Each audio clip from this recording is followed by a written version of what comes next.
दोस्तों, आज की जो मैं कहानी आप लोग के सामने बयां करने जा रहा हूँ, कसम से आप लोग भी अगर आप ड्यूटी करते हैं, प्राइवेट नौकरी करते हैं या किसी प्रकार के कोई बिजनेस करते हैं तो अपने परिवार और अपनी पत्नी को रात को छोड़कर कहीं नहीं जाओगे। आज जो मैं आप लोग के सामने जो कहानी प्रसारण करने वाला हूँ दोस्तों, वो एक बिलखती हुई बहू की और एक इश्कबाज ससुर की कहानी आप लोग के सामने बयां करने जा रहा हूँ। जो कहानी है कि एक महिला है, उस महिला के पति प्राइवेट नौकरी करता था। अक्सर उसकी नाइट शिफ्ट में उसकी काम होती थी, तो महिला अपने घर में अकेली रहती थी।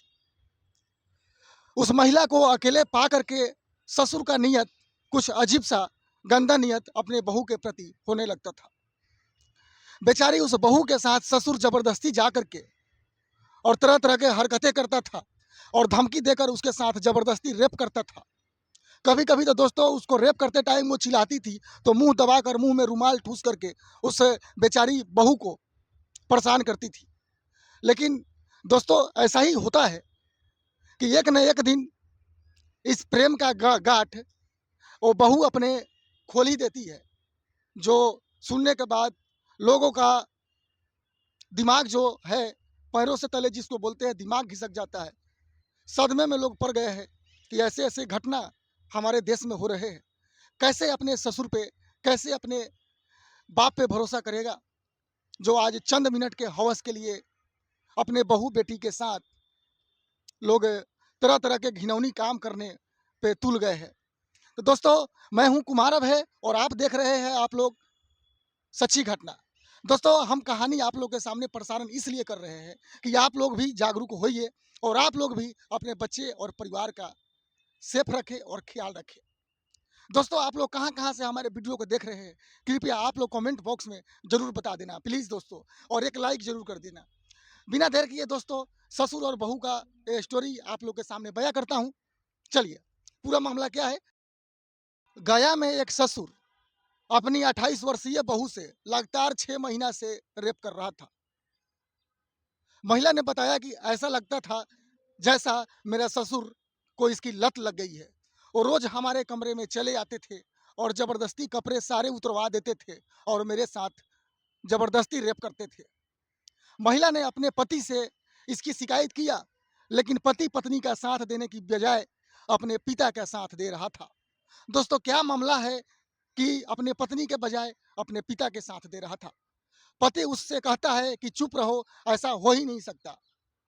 ससुराल में जब कहीं सुनवाई नहीं हुई तो महिला ने सारी बातें अपने मायके वालों को बताई। उसका पति कह रहा है कि मेरे पापा जी आपके साथ ऐसा कुछ कर ही नहीं सकते, आप फंसा रहे हैं। इसके बाद उसने थाने पहुंचकर केस दर्ज कराती है, तो पुलिस ने आरोपी ससुर से पूछताछ के बाद उसे गिरफ्तार कर लेता है। दोस्तों, रात में आते हैं और रेप करते हैं और इतना रेप करते हैं कि जब तक मैं बेहोश न हो जाता हूँ। मुफसिल थाना क्षेत्र मानपुर इलाके का एक घटना है। महिला ने पुलिस को दी गई अपनी शिकायत में बताया है कि उसकी ननद बीमार रहती थी अक्सर, जिसके चलते वो ससुराल आई हुई थी। पति उसका जो था प्राइवेट नौकरी करता था। उसकी अक्सर ड्यूटी जो होती थी नाइट शिफ्ट में होती थी। रात में ससुर उसके पास आता था और उसके साथ रेप करता था। जब मैं चिल्लाती थी, बहू बोल रही है कि जब मैं चिल्लाती थी तो मेरा ससुर मुझे रुमाल मुंह में ठूस देता था और मेरे को मारते भी थे कि मैं जो कर रहा हूँ चुपचाप करने दो। कोर्ट में बयान दर्ज कराई गई पुलिस। इधर बुनियादगंज थाना अध्यक्ष उपेंद्र सिंह का कहना है कि बहू के ये आरोप बहुत बड़ी गंभीर है, क्योंकि दोस्तों अगर किसी की पत्नी का पति ही साथ नहीं दो तो उस पत्नी का क्या होगा। इसमें कुछ भी अपनी ओर से कहा नहीं जा सकता है। लिहाजा पुलिस को आरोपी को गिरफ्तार कर लिया है। जांच चल रही है। दोस्तों, बुधवार को प्रीति का जो महिला है, जो ससुर का बहू है, उसका गया कोर्ट में बयान दर्ज कराया जाएगा। बेचारी की वो लेडीज है, जो महिला है, 2 बच्चों की माँ भी है।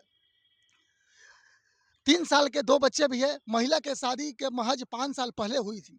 उसका कहना है कि जब से वह अपनी ससुराल आई है तभी से उसके ससुर बुरी नीयत से उसे देख रहा था, क्योंकि जो उसकी बहू थी बहुत सुंदर और बहुत सुशील थी। महिला का कहना है कि 6 महीना पहले उसकी ननद की तबीयत खराब हो गई थी। घर के सारे लोग ननद के तीमारदारी में जुटे थे। उसके सिवाय ससुर घर पर ही रहते थे। रात रात के वक्त घर के कमरे में अकेला पाकर ससुर ने उसके साथ इतना दुष्कर्म करता है कि वो बेचारी की, उस महिला की चीखें निकल जाती है। यही नहीं, उसने शोर मचाने और दुष्कर्म की बात करने से, शेयर करने से ऐसा ऐसा धमकी और ऐसा ऐसा बात बताता है कि दोस्तों वो लेडीज़ अपने मुंह से बयां नहीं कर सकती है। तो दोस्तों हमारे देश में जो ये क्राइम अपराध बढ़ रहे हैं, ये कैसे कम होगा दोस्तों? कैसे अपने ससुर पे, कैसे अपने बाप पे लोग भरोसा करके अपने ज़िंदगी के जिएगा? दोस्तों ये इसी को बोलते हैं कलयुग। बेचारे की ऐसे-ऐसे कहानी हम आप लोग के सामने बयाँ करता हूँ, जिसे मैं सही से कह नहीं पाता हूँ। क्योंकि ऐसे-ऐसे कहानी को कहकर मैं खुद सदमा में चले आता हूँ कि हमारे देश में हो क्या रहा है। चलिए दोस्तों, आज की कहानी हम यहीं ख़त्म करते हैं। अगर वीडियो अच्छा लगा हो, तो कृपया आप ज़्यादा से ज़्यादा लोगों के पास शेयर करें। फिर मिलते हैं एक और नए क्राइम स्टोरी के साथ। जब तक के लिए